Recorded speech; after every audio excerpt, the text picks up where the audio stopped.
Hello and welcome to Human Solutions, the podcast from AIM HR Solutions. I'm Pete Wright. Return to office battles, legal gray zones, and layoffs. They're all back in the headlines, he says, as if they never left. And if you work in HR, you're probably feeling the pressure from every side. How do you bring people back to the office without losing their trust? What happens when someone pushes back with a doctor's note? And how do you handle a reduction in force fairly, legally, and humanely? This month, we're tackling those tough questions with AIM's own experts, Tom Jones and Annette Dupree, to help you navigate what's really happening in today's workplaces. Together, we're going to talk about balancing compliance with compassion, communicating through uncertainty, and rebuilding culture after hard changes. Take a breath. You're not alone. Let's get to it.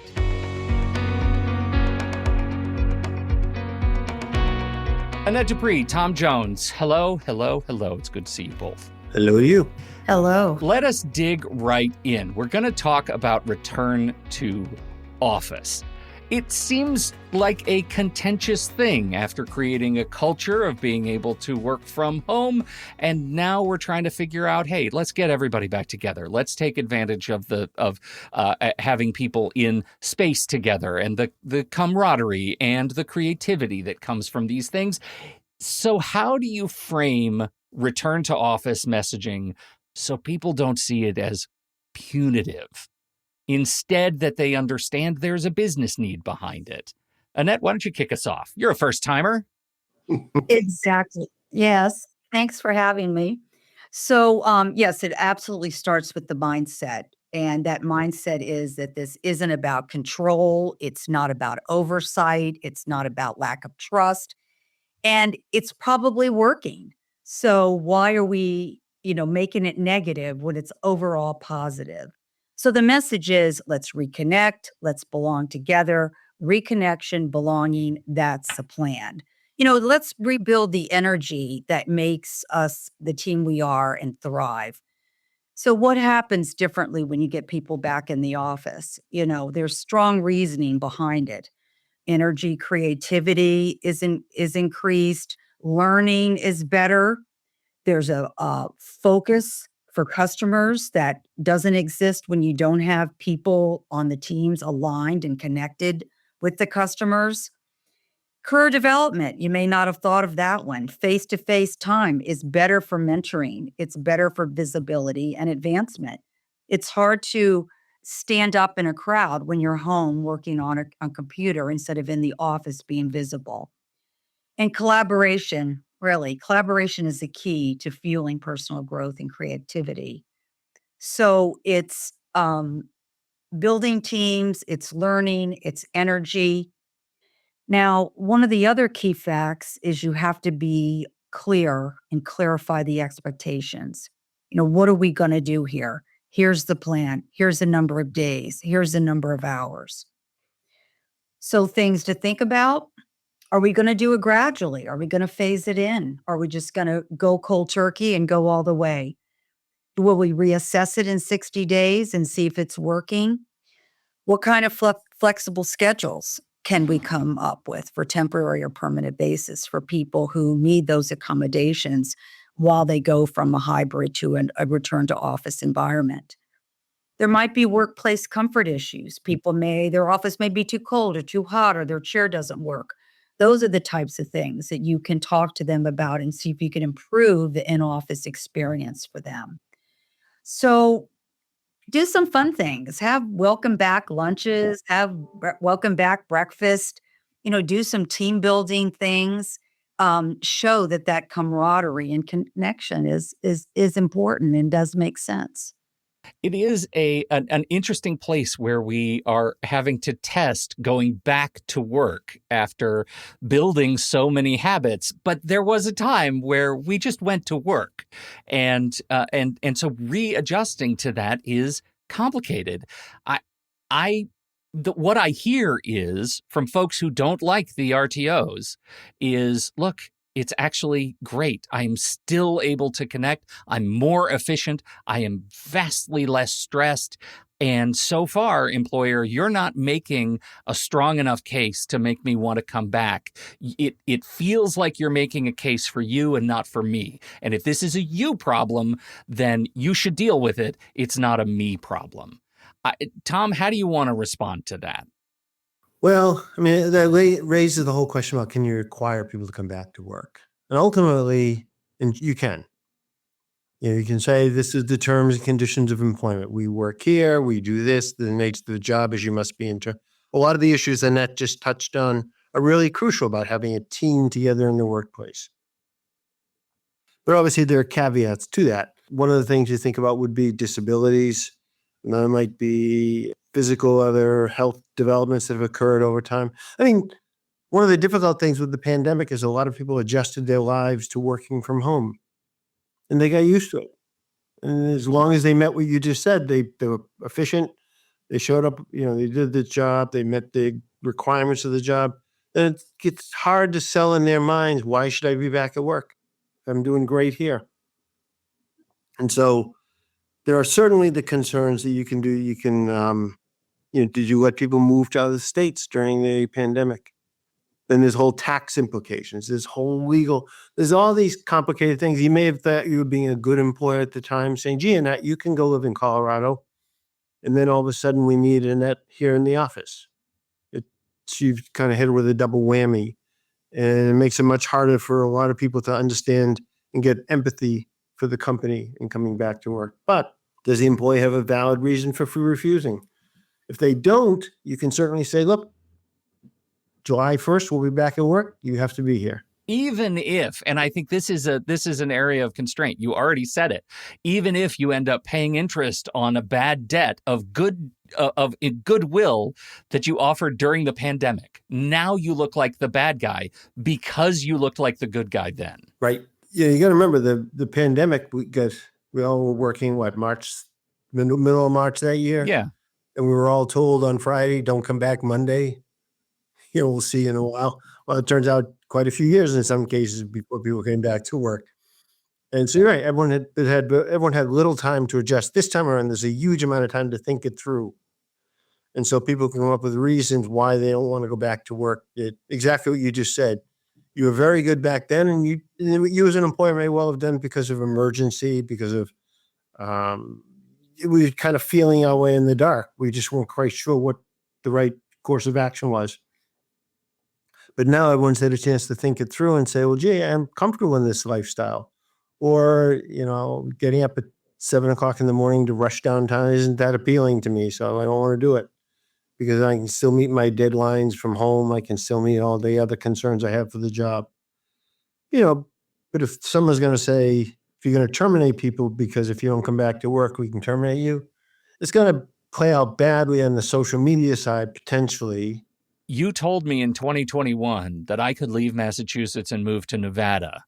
And I got a great deal on a house in Nevada.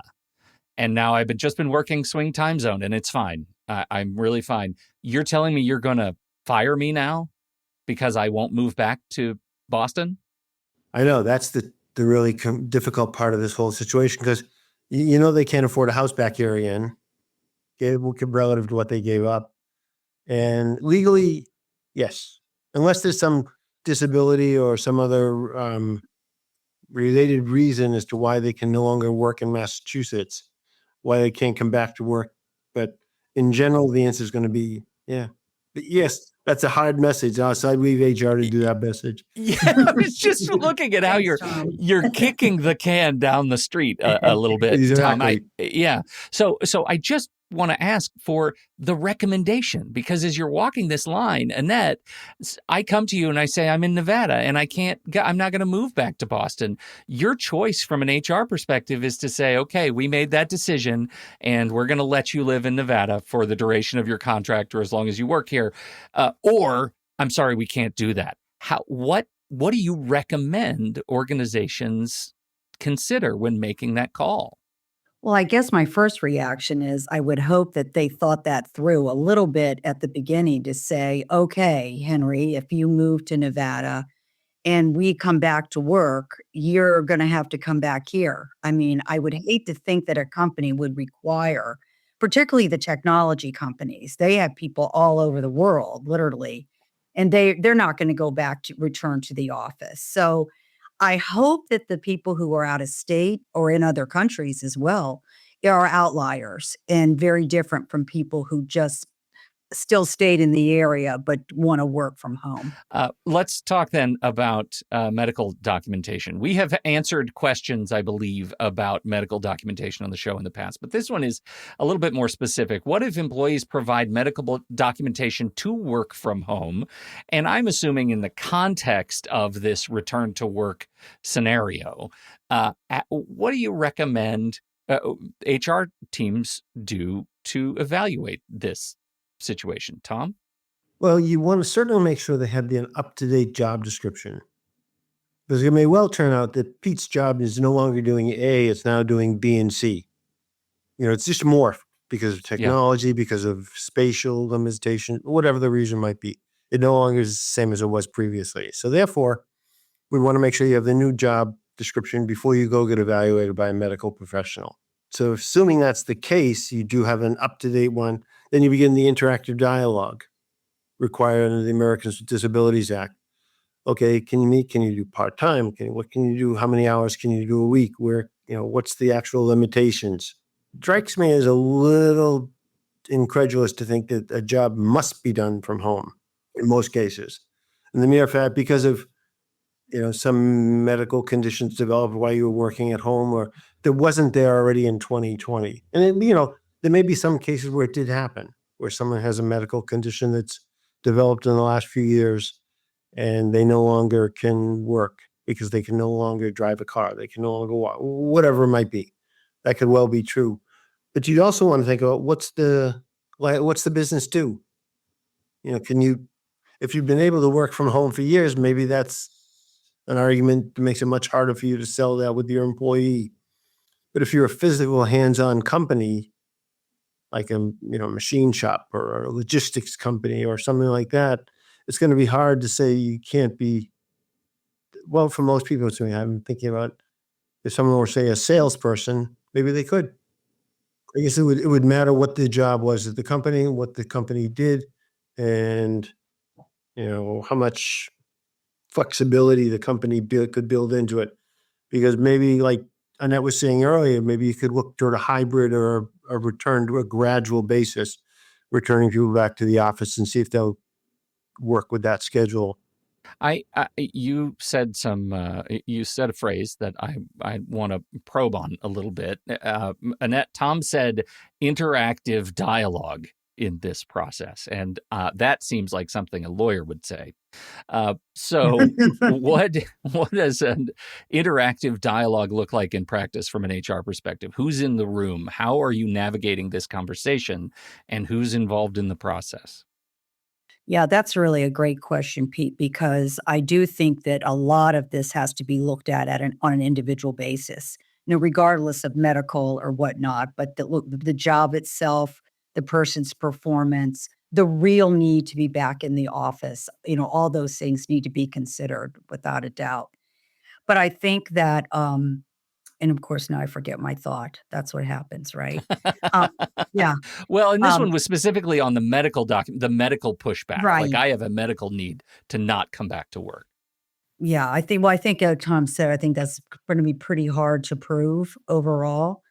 But the interactive dialogue has who would be involved? Well, not just the manager and the employee, but someone in leadership in HR or someone guiding the return to work process. Maybe it's even an operations person that should be involved in that dialogue with the person to work through their individual situation. Now, you've got to be somewhat consistent, but you also want to be fair.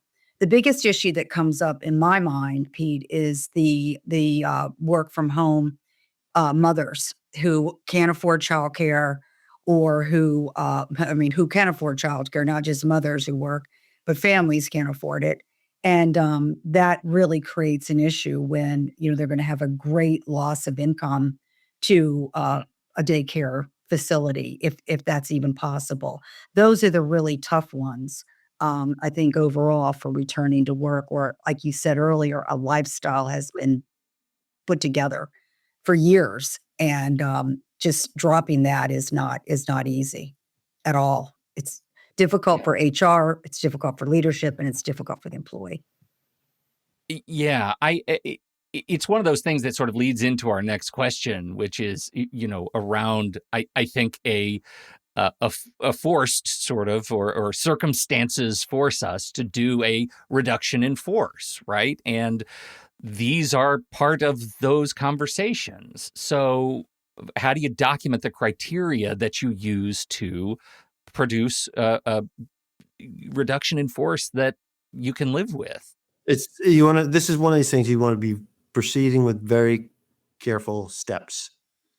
You want to look and say, all right, it may well be we no longer need the staff. We found out during the work from home situation, we no longer need the number of people we had. Or we no longer need that department because that department no longer performs a function that's crucial to the company. That may well happen, in which case that's a much more easily defendable reduction in force or layoff, where you said this is no longer necessary, the job is not essential to our business, therefore we can separate ourselves from those employees. Alternatively, if you had if I'm going to bring Annette back to work, she's had great reviews for the last 5 years, she's done a hardworking job, done all these great things. She says, I can't come back to work full time, and I lay her off. That looks bad. Yeah. It raises all sorts of, could I lay her off? Yes. The answer is ultimately I could lay her off, but she could contest that. She'll get unemployment, and she may well get a bound foundation for discrimination lawsuit based on any one of a number of protected classes. And so I want to know that it's some valid basis for doing what I was doing that impacted the direction of the company, rather than just my peek at her not coming back to work when I wanted her to. Sort of begs the question, what is the right balance between objective metrics and utility to the company and fallible human judgment? True. Right. That's the big problem, because I think particularly when we get these types of calls on the helpline, one of the most common mistakes people make is they just want to use this opportunity to get rid of people. The people that are a pain in the neck, the people that ask too many questions, the people who have attendance problems, those people that you really can't or you haven't disciplined in an appropriate way to do a normal termination or, exit them out of the company. But there's a lot of risk in that because, like Tom said, you've got compliance issues, and the impact on decision-making in the organization can be very severe. So if you're eliminating a function, again, as Tom mentioned, a function, or we no longer are going to have that customer or have that job available, that's straightforward. But you need to have criteria. You need to have good business reasons or rationale as to why you're doing this. He needs to be authentic, and people need to see that and not see that it was a random personality test or now granted, there are layoffs created to terminate people that you haven't taken care of. That's an old HR issue. But is it financial necessity? Are you restructuring? Is it strategic realignment? That's the new thing, strategic realignment. We're not going to have a vice presidents anymore. We're going to have leaders or whatever. But you've got to have that rationale as well as good criteria, and avoid subjective, inconsistent measures like attitude or fit. It won't serve you well.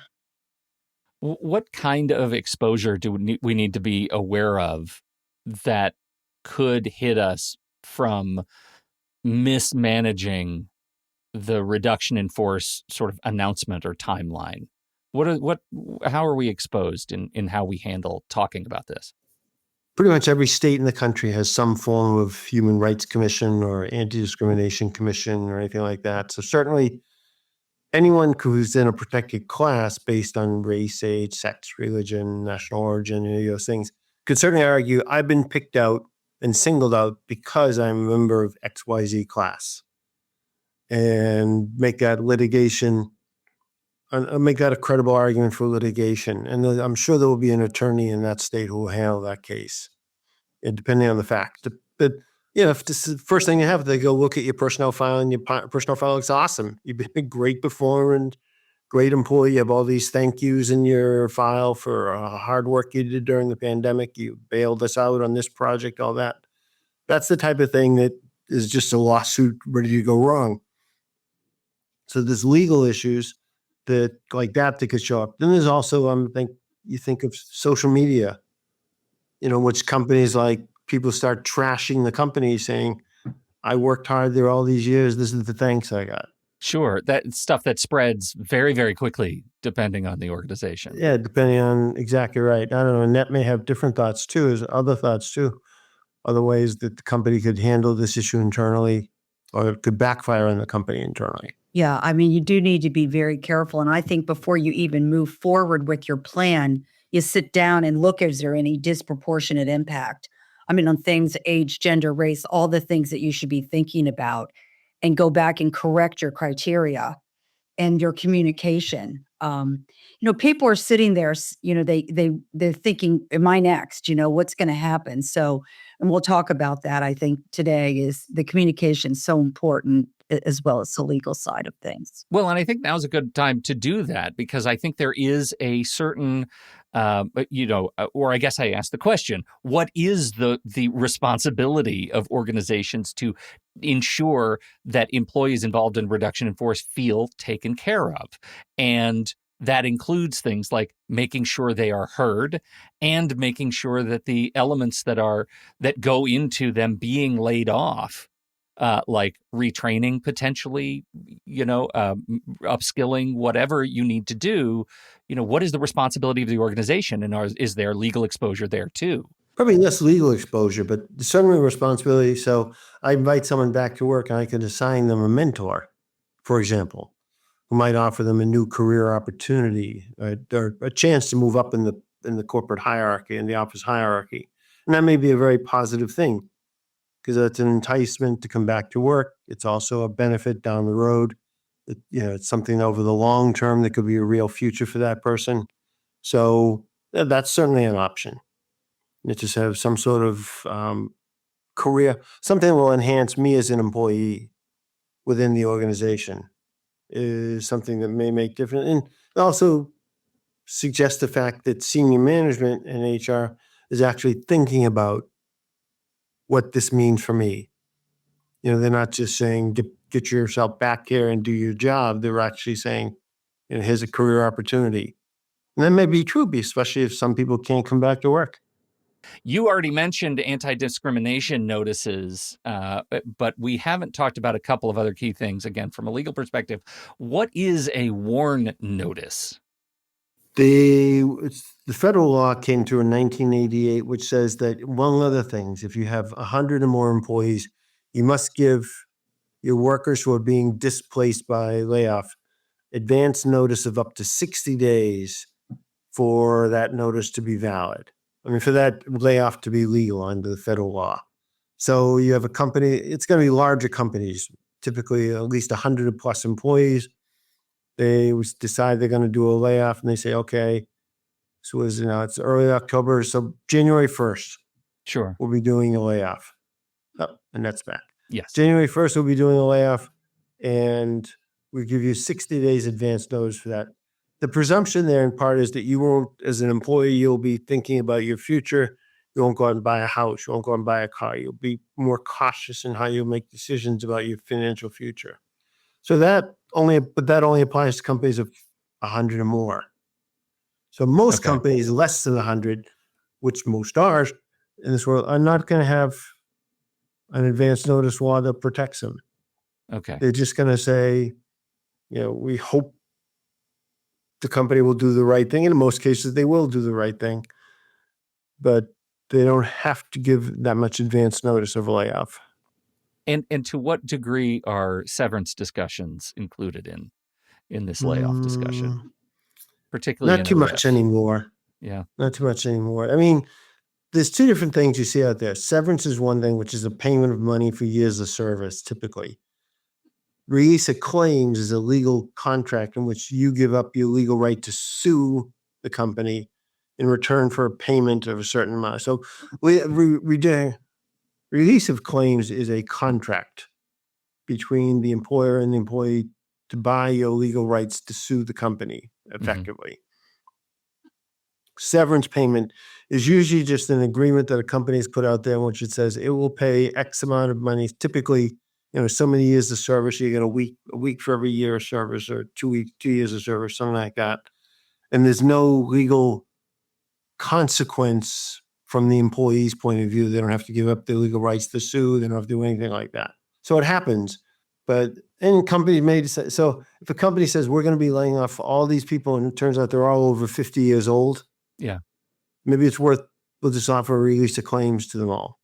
After a reduction in force, after a layoff, even a strategically well-calculated layoff, what do you do to rebuild a culture after a layoff, after it has been essentially torn asunder and you lose important people, friends, colleagues, positions, functions?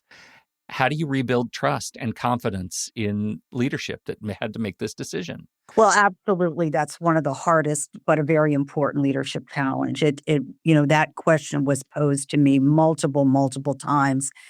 And in some days I felt like you just can't do it. It's just impossible to overcome the impact of all that. But of course, that's not true. As I'd mentioned briefly earlier, I think the most important thing companies need to do is to acknowledge the impact of what happened loudly, transparently, regularly. It's over. The layoffs are done for now. We don't anticipate anything more. So people aren't sitting at their desks waiting to be the next one called in to lose their job. So many don't do that, and they're afraid to say it won't happen again. But there's a way to say it, that you're setting expectations realistically, but giving people a chance to drop their shoulders and get back to work. Like you said, Pete, the fear and mistrust are going to linger. So if you're demonstrating transparency, you're encouraging people to talk without the fear of retaliation, following through on the promises, not acting a month later like it never happened, and continue holding forums and allowing people to talk about the emotional toll, both with their managers and in group settings. I'd revisit the company's mission and its values and goals and talk about how the layoff happened or reduction in force happened, and where the company's going and how it's connected. And then remind people, this is why we did it. This is why this good thing is happening to us in the company. So reconnecting is not just parties and social events, but have purpose-driven conversations with people. Revisit workloads with employees, those that have burnout, thinking they have new responsibilities they didn't have before. So they let all these people go and then they dump their work on me. That's not unusual either. Talk about that. Talk about recognizing people, sort of, I call them culture shout outs, saying so-and-so did this. Also, in my mind, is very important is to equip the managers with dialogue, giving them talking points, and those that aren't great communicators and don't maybe have the empathy or sympathy that's needed, give them words and dialogue to talk to their people so that they can, make way for that two-way dialogue. Well, you said something that I just want to poke at. And I know we're running just a skosh long, but I just want to make sure this is out, because I think this is something that what I have heard many organizations miss.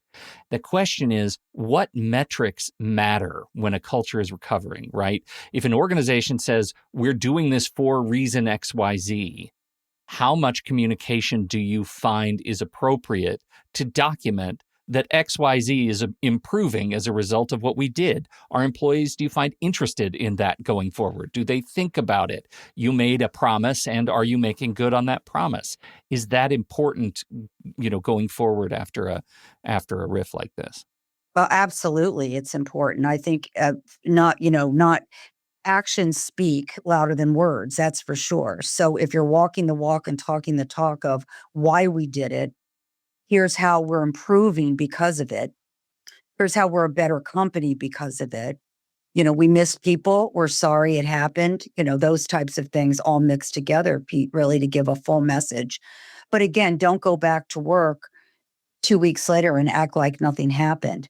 And people, there's nothing like a great improvement in productivity after reduction in force because everybody's sitting on edge. And I joke about that, lightly because it's true. So people think, I don't want to be in the next one. So I'm going to do a better job. I haven't been doing a great job. I'm going to do a better job. And that's very common.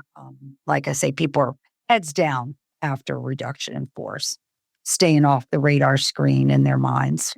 Now, I'm not sure. Annette did a very thorough explanation. Exactly what points you want to touch on. Thank you, Tom. I do have one quick comment and question from Kathleen in the chat room, who says, my understanding of the WARN Act is that it applies to larger companies, 100 plus, but also is used when mass layoffs or closings are taking place. Is that correct, Tom? That's correct. It's two separate categories of events. One's a closing, so it could be a company of 100 or more completely shutting down, or it could be a mass layoff. I think there's a formula, something like a third of the workforce or 50 and more employees. I'd have to go back and look as to what the actual methodology is for determining what a mass layoff consists of. But she's absolutely right. Excellent. Thank you, Kathleen, for the question. And thank you, everybody, for joining us, for staying a little bit late as we wrap up our lunchtime webinar. We sure appreciate your time and attention. Don't forget, you can subscribe to the podcast version of this show. Hear all of the past webinars in a commute-friendly audio format. If you've been asked to return to work, what better thing could you do for yourself than listen to Human Solutions webinars right in your car or headphones on that train? We appreciate you doing that. And on behalf of Annette Dupree and Tom Jones, I'm Pete Wright. We will see you next month right here on Human Solutions.